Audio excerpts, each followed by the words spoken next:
All right, welcome to another deep dive. We're here to break down some complex stuff, and today is no different. You guys know the drill. You send us something you want to dig into, and we go for it. Today, it's about how to make computer programs. Yeah, you send over some really cool stuff like pages from a PDF, all about making software that actually works. Right. Not just kind of works, but really does the job. Exactly. So our mission today is to pull out those core pieces, those essential building blocks of making software. Like, what do you absolutely have to know to build something that works based on all this material? Okay, well, the stuff you send over really makes this point that you have to design a program starting with what the client actually needs. Makes sense. Yeah, you got to know what problem you're solving. Yeah. And to do that, you need to understand the basic parts, the foundation of all programs. Like if you're building with Legos, you got to know what the bricks are and how they connect. So what are those bricks in programming? The PDF calls them functions and variables. Okay, functions and variables. Break those down for us. Well, functions are like little chunks of code that do specific things. So like little packages of actions. Yeah, exactly. Sometimes they're called methods too, but it's the same idea. Okay, got it. And what about variables? Those are like labels, right? For pieces of information. Kind of. Imagine them as containers, but the contents can change while the program is running. We don't know what's in them until the program actually starts doing its thing. So it's like a box with a label, but you don't know what's inside until you open it. Perfect analogy. Now, here's the thing. Those variables, they have different types of information they're meant to hold. So it's not just any information, it's specific kinds. Right. It's called a data type. This is important because the computer needs to know how much memory or space to set aside for each variable. So like different size boxes for different things. Exactly. Like if you need to store a big number, you need a bigger box. But for a single letter, a tiny box would do. And different programming languages might have different names for those boxes, right? Yeah, you might see integer for whole numbers or string for text. It all depends on the specific language. Got it. So it's like saying to the computer, hey, I'm going to put a number in this box, or this box is for words. Exactly. And that's super important because the data type determines what you can do with that variable. Like you can add and subtract numbers, but you can't multiply words together. Unless you're just sticking them together, right? That's called concatenation. Exactly. Concatenation for strings, arithmetic for numbers. Now, the PDF also talks about something called control flow, which sounds a little bit fancy, but Yeah, what is control flow? Is that like making decisions in the code? it's how you tell the computer what to do in different situations. Like what happens if this is true? What happens if it's false? So that's where those if this, then that things come in. Precisely. Conditional statement. Yeah. And there's also iteration, which is like doing something over and over again. Oh yeah, loops. I remember reading about those in the PDF, like repeating something until certain condition is met.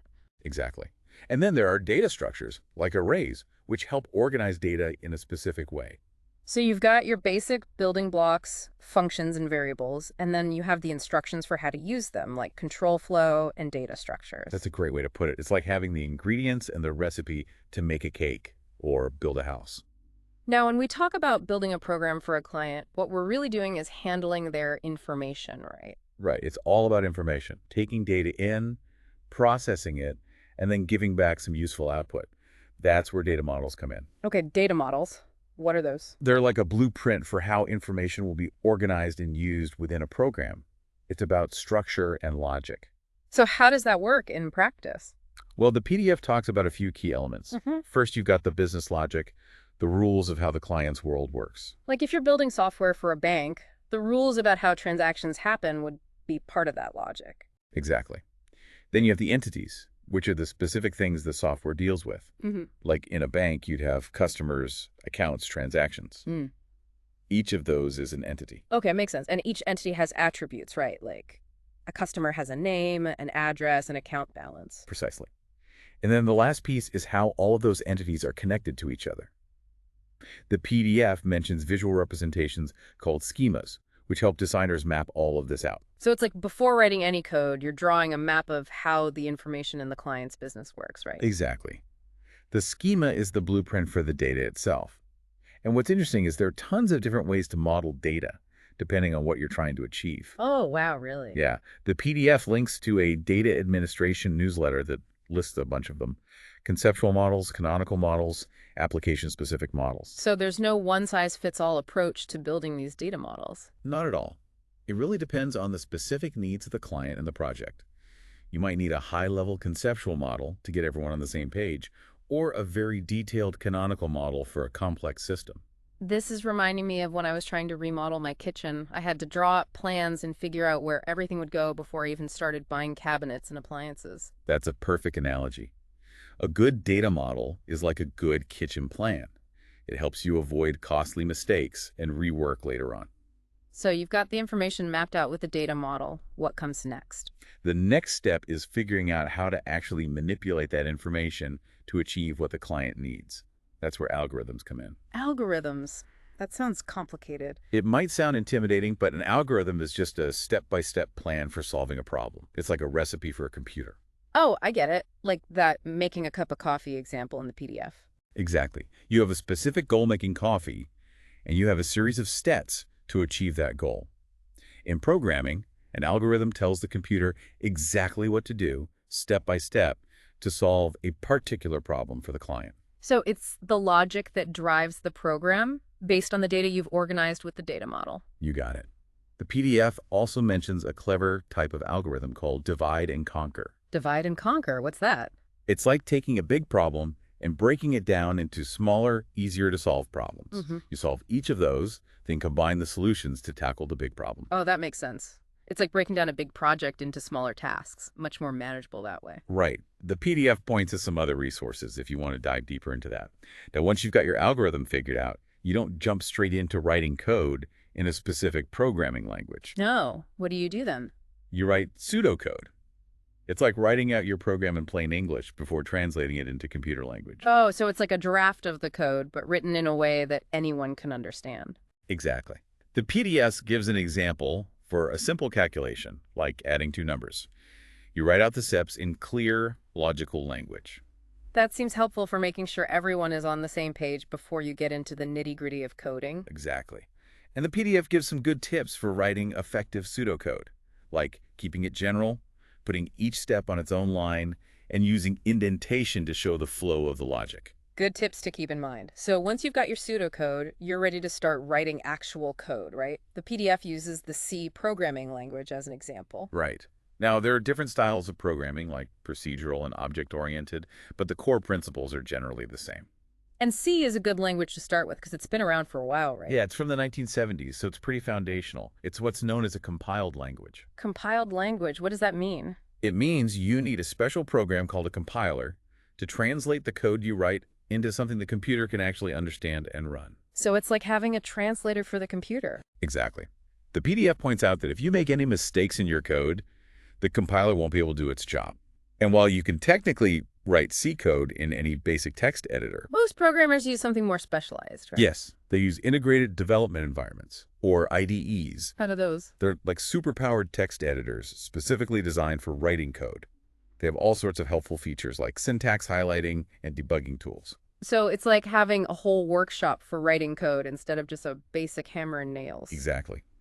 Now, getting into the structure of a C program, the PDF starts with this line, #include stdio.h. Okay, what does that do? That line tells the compiler to include a special library of code called the Standard Input-Output Library. This library has pre-written functions that let your program interact with the user, like taking input from the keyboard or displaying output on the screen. So it's like giving your program the ability to talk to the outside world. Precisely. Then you have int main, which is the heart of every C program. It's where the program starts running. And those curly braces, those just define blocks of code, right? Exactly. Everything inside those braces belongs to a specific function or part of the program. Like putting a fence around a section of your code to say, this all goes together. Perfect analogy. Then the PDF talks about the print function, which is used to display output on the screen. It uses something called a format string. Format string, what's that? It's basically a template that tells print what to display and how to display it. It can contain actual text, special symbols like in to create a new line, and placeholders for values. Placeholders for values, what are those? They're like blanks in the template that get filled in with the actual values of variables. So you might have a format string that says the answer is 40 beta, and the % is a placeholder for an integer value. Oh, so if you have a variable called answer that has the value 42, it would print the answer is 42 to the screen. Exactly. Then the PDF revisits variables in the context of C. It emphasizes that each variable has a name and a data type, and that the computer sets aside space in its memory to hold the value of that variable. And they give a simple example, right? Something like int variable 1. Exactly.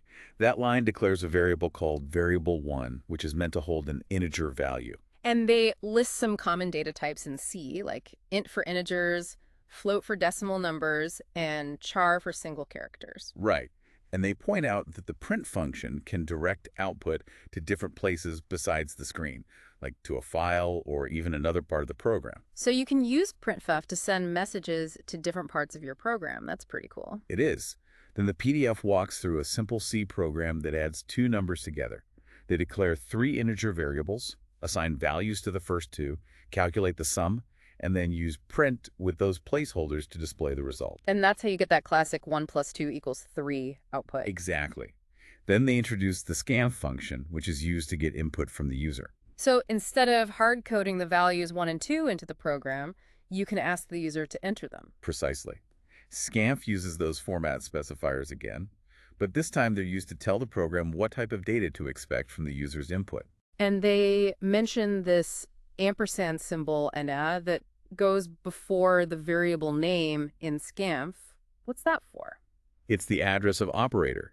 It tells the program where in its memory to store the value that the user enters. Oh, so it's like saying, hey, put this value in this specific spot in memory. Exactly. Then the PDF moves on to the famous Hello World program. It's like the first program everyone writes when they're learning to code. Yeah, it's incredibly simple, but it's a good way to get a feel for the basic structure of a C program. Right. It shows how to include the standard input-output library, how to define the main function, and how to use print to display a message on the screen. And they explain that comment at the beginning, which is important for making your code more understandable. Absolutely. Comments are like little notes you leave for yourself and other programmers to explain what your code is doing. Then the PDF dives deeper into functions. They're really important because they let you break down your code into smaller, more manageable chunks. Right. It's all about organization and modularity.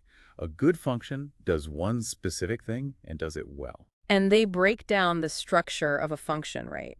It has a return type, a name, parameters, a code block, and a return statement. Exactly. They show a simple example of a main function that just displays a message, and then they explain parameters, which are like inputs to the function. Like the triple value then add function in the PDF. It takes 3 parameters and does some calculations with them. Right. Then they make a key point that in C, you can't define one function inside another function. So no nesting functions. Nope. Then they introduce the concept of function prototypes, which are basically declarations of functions that you'll define later in the program. So it's like giving the compiler a heads up about what functions to expect. Exactly. Then they briefly mention some more advanced concepts like pointers and pass-by-value versus pass-by-reference. Pointers. Those always sound a bit tricky to me. They can be, but they're a powerful tool once you understand how they work. Yeah. Then the PDF revisits conditional statements and loops in the context of C. So the if this, then that logic and those loops that let you repeat code. Right. They explain Boolean expressions, which are those conditions that evaluate to true or false, and they show how you can combine them using logical operators like A and D or R and not D. And they introduce the while loop, which keeps repeating a block of code as long as a certain condition is true. And the for loop, which is often used when you know exactly how many times you want to repeat something. Finally, they talk about arrays, which are like lists of values that are all the same data type. Right. They give an example of using an array to store a bunch of numbers instead of having a separate variable for each one. And that makes your code much more organized and efficient. Wow, we really have covered a lot of ground in this deep dive. We have. We've gone from the very basics of what a program is to the structure of a simple C program and some of the key concepts involved. It's amazing how much goes into making even a simple program work. It is. And this is really just the tip of the iceberg. There's so much more to learn about programming. Absolutely. But this deep dive has given us a great foundation to build on. Now, here's a final thought for you to consider. We've seen how to create basic programs, but what do you think are the biggest challenges in scaling up those ideas to create something massive and complex, like an enterprise-level application? That's a great question. Imagine trying to coordinate thousands or even millions of lines of code with data coming in from all sorts of sources. It boggles the mind. But it's fascinating to think about how these fundamental building blocks we've explored today are the foundation for all of that. Thanks for joining us on this deep dive. My pleasure. It was a great conversation.